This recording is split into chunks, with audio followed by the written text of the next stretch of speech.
wajib kita mencintai Rasul apa?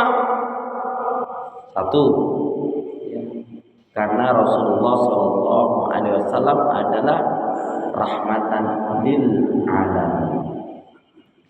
Allah berfirman di dalam surat Al-Anbiya, surat yang ke-21 ayat yang ke-107, A'udzu billahi minasyaitonir rajim. Wa ma arsalnaka illa rahmatan lil alamin. Allah menyatakan tidaklah utus engkau Muhammad melainkan menjadi rahmatan lil alamin. Jadi rahmatan lil alamin itu artinya adalah seseorang yang membawa kebaikan, kebenaran dan manfaat.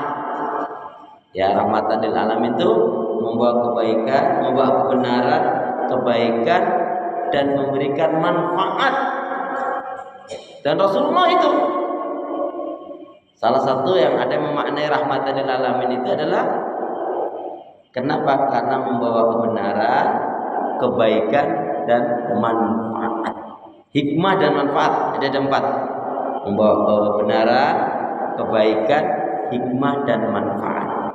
Makanya kalau kita nggak bisa yang menjadi rahmatan lil alamin seluruh dunia, paling nggak kita menjadi rahmatan untuk minimal keluarga kita dulu. Gimana tadi? Ya ayyuhalladzina amanu qu anfusakum wa ahlikum nar. Ya, menyelamatkan diri dan keluarga dari api neraka untuk menuju surganya Allah Subhanahu wa taala. Ini yang pertama alasannya. Makanya dengan kita tahu makna tersebut, jadilah kita di tengah-tengah keluarga kita, di lingkungan kita yang selalu membawa obor kebenaran, kebaikan, hikmah dan manfaat. Ya. Kalau belum seperti itu ya kita macam mana nih? Jangan-jangan kita nggak ngerti dari makna rahmatan lil alamin. Ini yang pertama. Yang kedua, alasannya wajib kita mencintai Rasul karena apa? Karena perintah Allah. Jadi yang merintahkan Allah, dan kita sebagai hambanya Allah wajib. Dan salah satu bukti benar tidaknya iman kita, bagaimana kita mensikapi perintah Allah al-amr. Kalau bentuknya al-amr berarti jalankan. An-nahyu, larangan berarti kita tinggalkan. At-tanbih, peringatan. Dan al-qisah wal akhbar, kisah-kisah dan berita-berita dan kisah-kisah yang ada dalam Al-Quran. Contoh, kenapa kaum Aikat, kalau at-tanbih itu artinya peringatan-peringatan. Jadikan betul Al-Quran itu sebagai peringatan. Kenapa kaum Aikat, kaum Samud, kaum Tuba, kaum Madian, umatnya Nabi Nuh, umatnya Nabi Soleh, kenapa mereka dihancurkan, dilaknat, dikutuk oleh Allah Subhanahu wa taala? Karena kesombongannya, karena kebohongannya, karena kedurhakaannya, karena kesyirikannya, ya, karena kezalimannya, dan jelas-jelas karena kesyirikannya. Itulah kenapa mereka dikutuk, dilaknat, diazab oleh Allah Subhanahu wa taala. Umat ini pun kalau melakukan seperti yang dilakukan oleh kaum terdahulu, kaum Aikat, kaum Samud, kaum Tuba, kaum Madian, umatnya Nabi Nuh, umatnya Nabi Soleh, umatnya Nabi Ibrahim, sama nanti, ya. Sejarahnya sama, pelakunya yang berbeda. Nauzubillah tsumma nauzubillah. Allah Subhanahu wa taala berfirman dalam surat Ali Imran, surat yang ketiga ayat yang ke-31, A'udzubillahi minasyaitonir rajim. Qul in kuntum tuhibbunallaha fattabi'uni yuhibbukumullah wa yaghfir lakum dzunubakum wallahu ghafurur rahim. Jamaah sekalian perhatikan. Ada 2 jaminan garansi yang Allah berikan kepada kita semua dan kepada siapa saja yang apabila hidup dan kehidupannya mengikuti perintah Allah dengan mencintai Rasulullah, dengan mentaati Rasulullah. Apa itu? 2 jaminan garansi yang Allah berikan kepada kita. 1, Ya Muhammad, katakan kepada umatmu, jikalau kalian benar-benar mencintai Allah, ikuti aku, taati aku, ya. Dan jaminannya apa? Satu, kalau kita mengikuti, mencintai, ya, mentaati Rasul dan mencintai Rasul, apa? Jaminan yang pertama adalah yuhibbukumullah, Allah akan cintai kita semua. Amin, gitu dong. Lama banget sih, harus jawabin dulu sih. Yang kedua apa? Wa yaghfir lakum dzunubakum, Allah akan ampuni kesalahan dan dosa yang kita lakukan. Amin. Ya. Ini sebetulnya rumus langsung Allah kasih, ya. Jadi kalau kita mau dicintai oleh Allah, beramalah, beribadah, ngikuti Rasul. Kalau dia ingin diampuni kesalahan dan dosa kita, ya beramal, mengikuti Rasul, mentaati Rasul. Ya. Itu alasannya. Satu, karena Rasulullah rahmatan lil alamin. Yang kedua, karena perintah Allah. Kemudian yang ketiga apa alasannya? Jelas. Innallaha wa malaikatahu yusholluna 'alan nabi. Ya ayyuhalladzina amanu shallu 'alaihi wa sallimu taslima. Surat Al-Ahzab. Sesungguhnya Allah dan malaikatnya bersolawat kepada Nabi. Orang beriman, bersolawatlah kalian kepada Nabi. Salawatnya ada 3 jamaah sekalian. Salawatnya Allah kepada Nabi, salawatnya malaikat kepada Nabi, dan salawatnya kita orang yang beriman kepada Nabi atau untuk Nabi. Maknanya beda. Makanya ada yang mengatakan, orang Nasrani mengatakan kepada kaum muslimin, orang Islam yang bodoh juga, yang nggak berilmu, ngapain kamu beragama Islam? Lawang nabimu aja belum selamat, ya. Buktinya kamu bersolawat. Salawat itu kan mohon keselamatan. Berarti nabimu kan belum selamat. Ya, karena bodoh mikir-mikir terus tahu belum. Ya, dan itu jangan sampai terjadi pada kita. Salawat Allah kepada Nabi artinya Allah mencintai, merahmati dan meridhoi. Ada yang menambahkan memberkahi. Jadi salawatnya Allah kepada Nabi, innallaha wa malaikatahu yusholluna 'alan nabi, maknanya Allah mencintai Nabi, memberkahi Nabi, meridhoi Nabi, ya, dan memberkahi Nabi.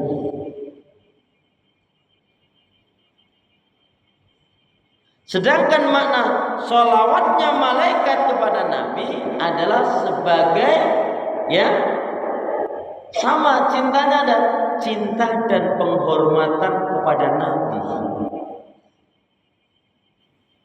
Makanya para malaikat itu tunduk.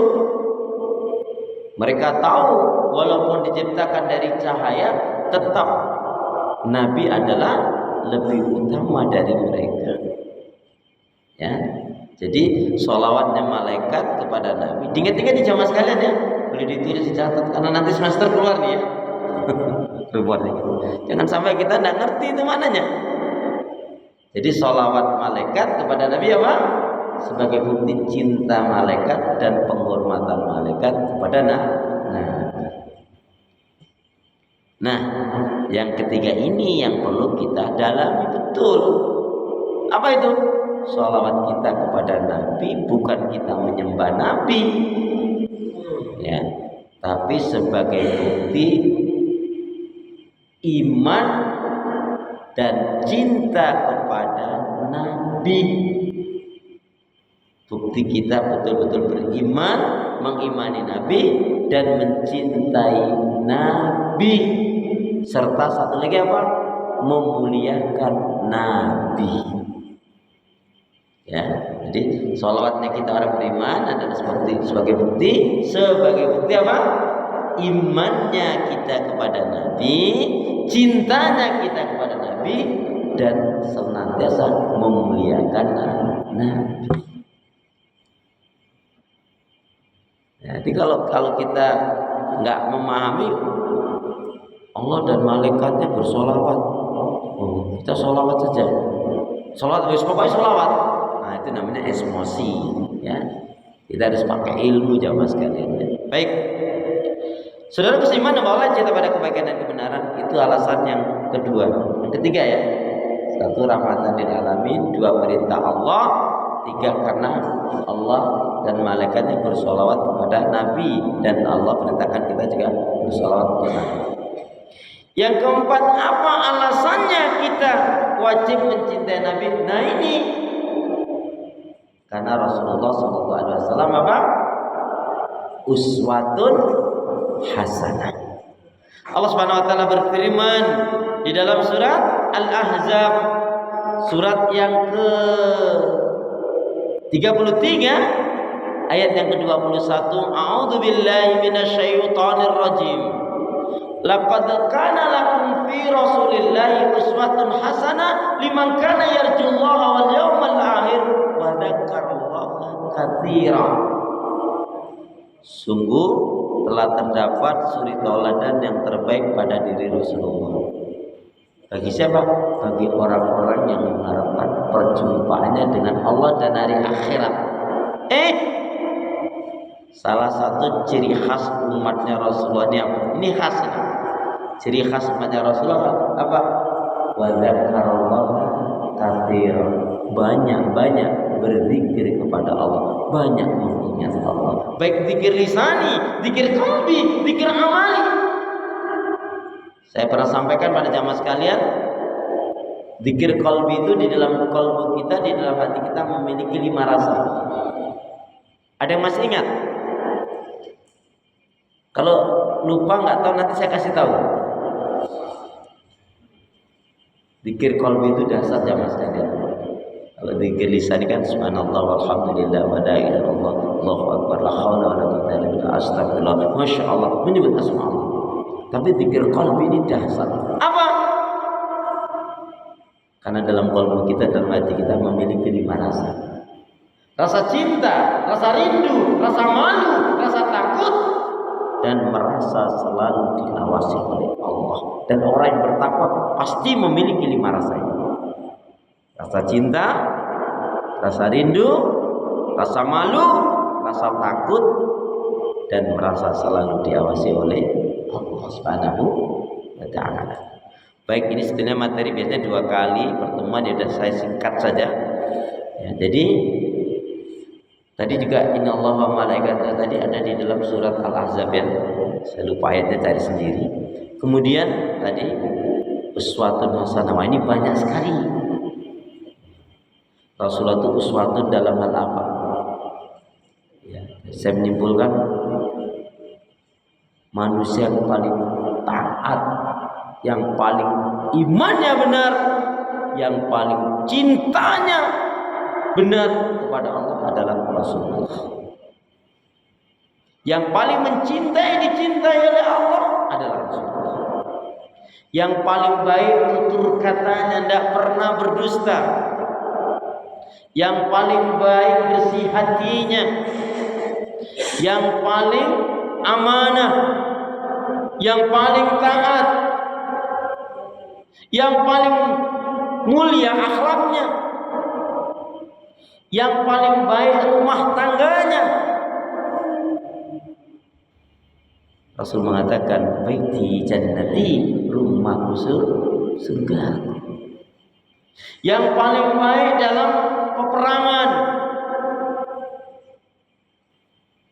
Rasulullah memimpin perang itu kalau nggak salah 27, yang langsung Rasulullah pimpin 27 atau 29 kali. Dan dalam peperangan itu Rasulullah bukan bermaksud membunuh, tetapi apa? Untuk menyadarkan manusia agar beribadah kepada Allah. Ya. Ada yang menyatakan Rasulullah tidak membunuh lebih dari 1 atau 3 orang saja, karena sudah sangat kelewat saja. Ya, ada yang berusaha ingin membunuh Rasulullah, sudah dimaafkan, tapi balik lagi berulang kali. Nauzubillah tsumma nauzubillah. Pedagang yang paling baik itu jamaah sekalian baca buku bagus ya. 77 cara bisnis Rasulullah. Ya. Itu kalau ingin menjadi pedagang, ya. Gak usah kemudian mengatakan guru adalah beban kalau mau cari uang. Ya jangan jadi guru, ya jadi pedagang saja. Memang salah. Ya, guru itu masya Allah. Kalau di zaman Khalifah Abbasiyah itu honornya ini sama sekalian, kalau bahasa kita honor, bisarohnya itu. Satu orang itu kalau dirupiahkan itu tidak kurang mencapai per bulannya itu sampai ya 70 sampai 100 miliar. Ya. Makanya Imam Masjidil Haram itu ada yang mengatakan, ditawarin tulis sendiri kamu berapa mau. Coba. Dan kadang untuk bilang dalik nih, manggil guru fisika, matematika, bahasa Inggris untuk kursus sekian ratus ribu, enggak sayang-sayang. Tapi giliran masalah guru ngaji, hanya ala kadarnya. Kalau ada kesalahan, yang disalahkan guru ngaji. Guru ngaji itu hanya membantu jamaah sekalian. Kita lah yang masjidnya mengajarkan Al-Quran kepada anak-anak kita, kepada keluarga kita. Ya. Tapi juga tidak sedikit, na'udzubillah min dzalik, guru yang memperjualkan ayat-ayat Allah. Transaksi.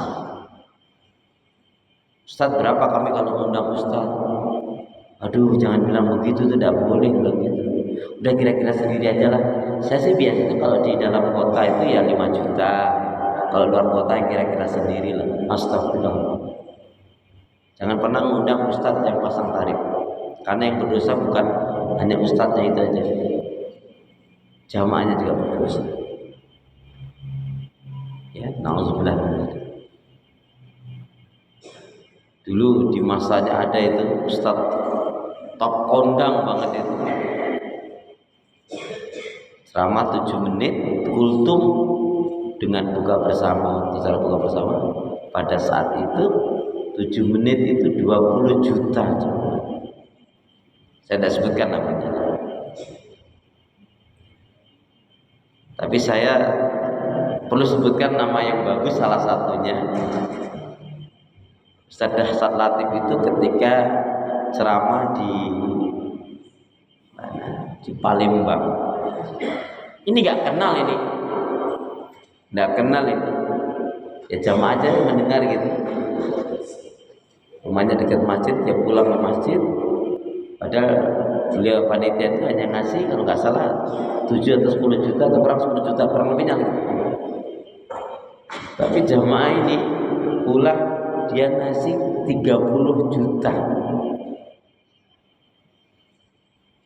Satunya dari sekisan.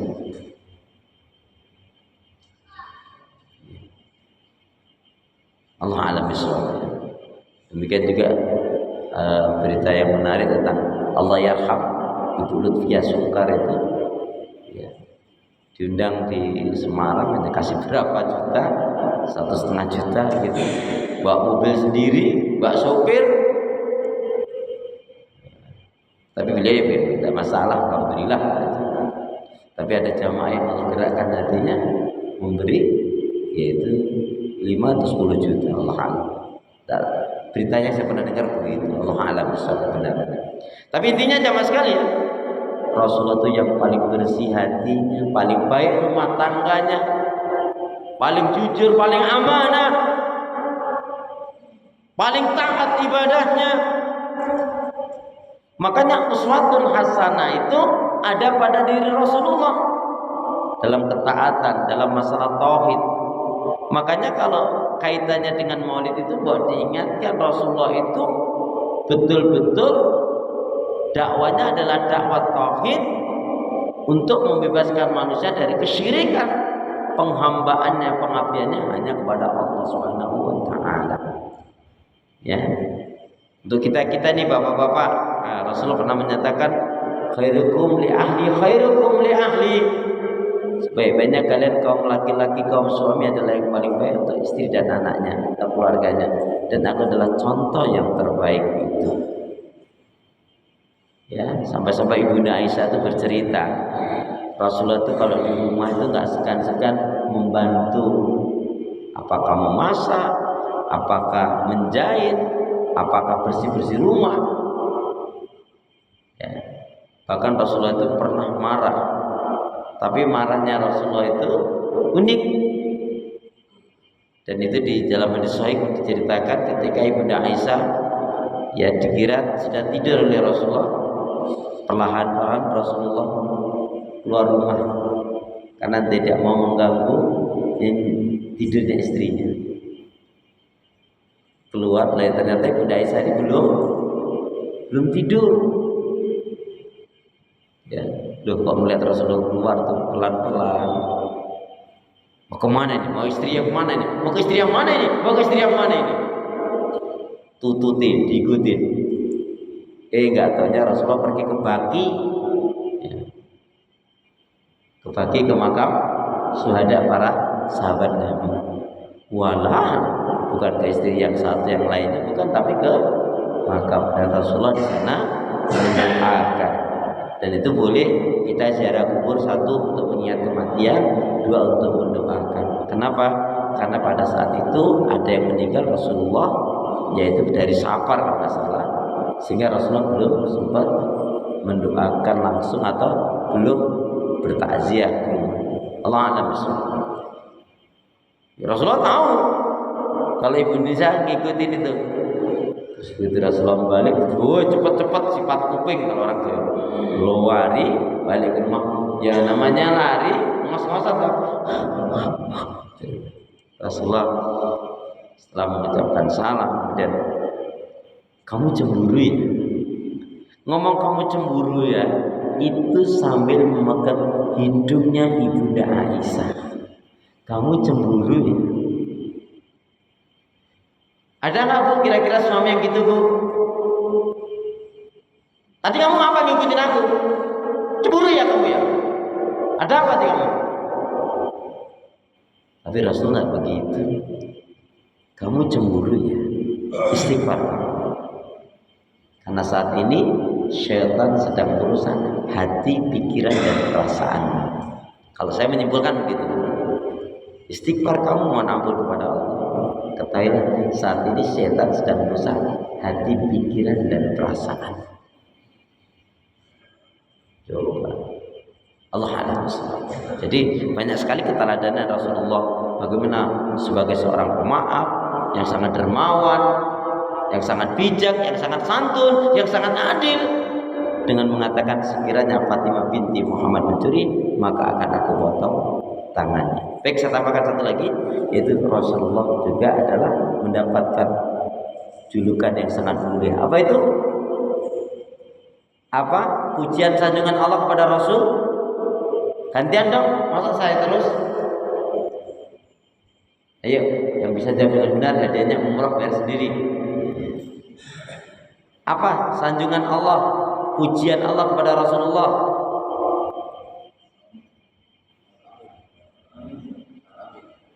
Al-Amin itu Rasulullah. Jawabannya cukup baik sekali, tapi mohon maaf bukan itu yang dimaksud. Nah, wa innaka la'ala khuluqin 'azim. Sungguh engkau Muhammad memiliki akhlak yang sangat tinggi dan mulia. Jadi kalau bahasa orang Eropa itu, Prancis, Swiss, Inggris itu, kalau bahasanya begini, ya, the one man in the world, satu-satunya manusia di muka bumi ini yang memiliki fundamental human etik yang tertinggi dan lengkap mulia adalah Muhammad Rasulullah SAW. Satu-satunya manusia yang memiliki ya fundamental human etik yang sangat tinggi, mulia, lengkap dan sempurna adalah Muhammad Rasulullah SAW. Jadi itulah diantaranya alasannya kenapa kita wajib mencintai Rasulullah Sallallahu Alaihi Wasallam. Insyaallah pertemuan selanjutnya kita akan kaji dengan hal yang lain atau kaitannya dengan contoh-contoh kedermawanan, contoh-contoh kemuliaan, contoh-contoh kesabaran, contoh-contoh syukurnya Rasul. Bagaimana indahnya tutur kata Rasul, rumah tangganya Rasul. Insyaallah kalau tutur katanya Rasul kita lihat baca hadis-hadis Nabi. Mohon maaf Bapak Ibu, Bapak Ibu cinta nggak kepada Nabi? Cinta nggak kepada Nabi? Buktinya cinta kepada Nabi apa? Menjalankan sunnah-sunnah Rasul, ya. Beramal sesuai dengan tuntunan Rasul. Banyak bersolat kepada Rasul. Pertanyaan saya, apunten. Bapak Ibu kan mengatakan cinta kepada Nabi. Sampai hari ini sudah membaca hadis Nabi berapa? 100, 1000, 2000 hadis. Kalau satu hari satu hadis berarti 1 tahun 365 hadis. Dengan hidup sudah berapa tahun? Kalau 10 tahun, ayo, lebih baik dipaksa masuk surga daripada dibiarkan masuk neraka. Jadi minimal kita itu satu hari baca satu hadis saja mestinya menangis. Masa aku cinta kepada Nabi satu hari aja baca hadis Nabi? Enggak. Mana bukti cintanya kepada Rasul? Bagaimana kita akan tahu kemuliaan Rasul? Bagaimana kita akan tahu bagaimana tutur kata Rasul? Apalagi sekarang ini kita juga dari alat komunikasi HP ini sangat mendukung. Ya, Sahih Bukhari, misalkan Sahih Muslim, Kutubus Sittah, Bulughul Maram, ya, Riyadhus Shalihin, baca itu. Walaupun kita tidak baca Arabnya, baca artinya, insya Allah akan banyak mendapatkan ilmu, hikmah dan keberkahan. Amin ya rabbal alamin. Baik jemaah sekalian yang dirahmati Allah Subhanahu wa taala, yang cinta pada kebaikan dan kebenaran, ini yang dapat saya sampaikan pada hari ini. Mudah-mudahan ada hikmah dan manfaatnya. Silakan, masih ada waktu 5-10 menit sampai kita bisa lakukan sholat syuruk. Saya beri kesempatan jika ada di antara Bapak Ibu jemaah sekalian ingin menanyakan atau bahkan menambahkan dari keterangan yang mungkin jauh dari sempurna tadi. Allah a'lam bishawab.